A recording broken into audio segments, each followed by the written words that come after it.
फूलों की राजकुमारी थम्बलीना की कहानी। कुछ समय पहले एक शहर में एक औरत अकेली रहती थी। उसका अपना कोई नहीं था। इस बात से वह काफी दुखी थी। एक दिन वह अपनी परी दोस्त से मिलने गई और उसे कहा कि मुझे एक बेटी चाहिए। परी ने उसकी बात सुनकर उसे एक बीज दिया और बोली कि तुम इस बीज को तुम अपने घर के एक गमले में लगा देना। परी से बीज लेने के बाद महिला घर पहुंची और उसके बताए अनुसार बीज को अपने घर के गमले में लगा दिया। अगले दिन जब वह गमले के पास गई तो उसने देखा कि उसमें एक सुंदर सा फूल खिला था। वह एक जादुई फूल था जिसका नाम ट्यूलिप था। उसकी पंखुड़ियां आधी ही खुली थी। उस औरत ने जब उस फूल को चूमा तो उसकी पंखुड़ियां पूरी तरह से खिल गई। फूल के खिलते ही उसमें से एक बहुत खूबसूरत लड़की बाहर निकली। वह लड़की फूल की ही तरह बेहद कोमल थी और उसका आकार अंगूठे जितना था, इसलिए उस औरत ने उसका नाम थम्बलीना रखा। महिला ने थम्बलीना से कहा, बेटी मैं तुम्हारी माँ हूँ।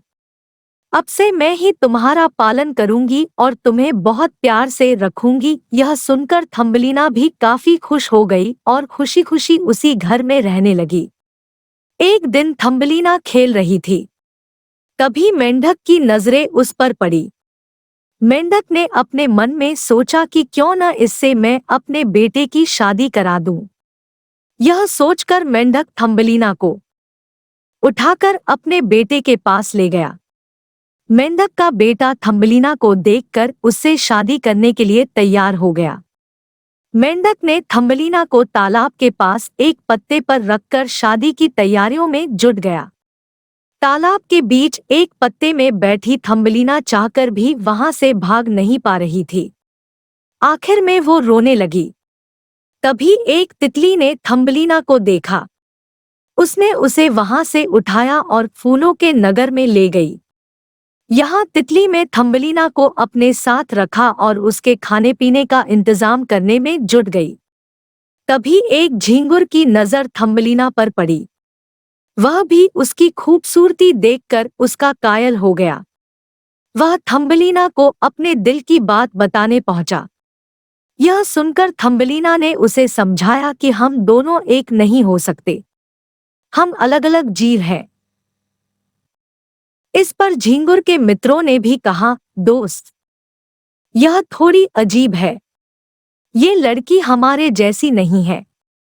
यह बात झींगुर समझ गया और उसने थम्बलीना को छोड़ दिया। इसके बाद थम्बलीना अपने घर का रास्ता ढूंढने लगी। तभी वह भटक कर एक बिल में जा घुसी। उस बिल की रानी एक चूहिया था जो बहुत बूढ़ी थी। चूहिया ने थम्बलीना को सहारा दिया और बदले में उससे घर के सारे काम कराने लगी। एक दिन उसके घर छछूंदर आया जिसका नाम मिस्टर मोल था। वो भले ही देख नहीं सकता था, लेकिन वो थम्बलीना की आवाज पर फिदा हो गया। मिस्टर मोल ने बूढ़ी चूहिया से कहा कि वो थम्बलीना से शादी करना चाहता है और दोनों की शादी चूहिया ने तय भी कर दी। तभी घर से बाहर मिस्टर मोल को छोड़ने जाते हुए थम्बलीना को एक चिड़िया मिली जो घायल और बेहोश थी।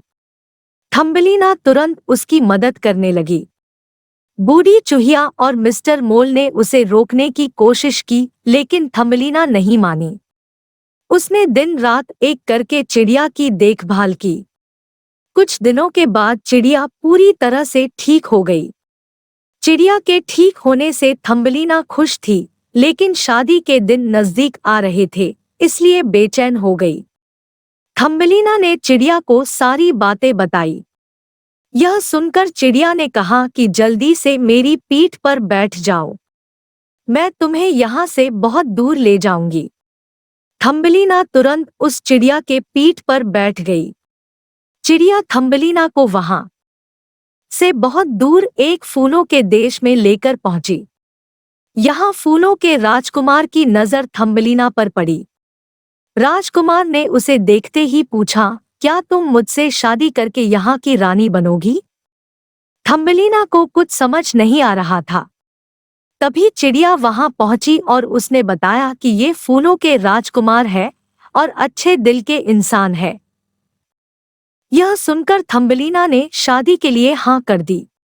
शादी के बाद थम्बलीना को फूलों के देश से पंख भी मिल गई और थम्बलीना फूलों की राजकुमारी कहलाने लगी।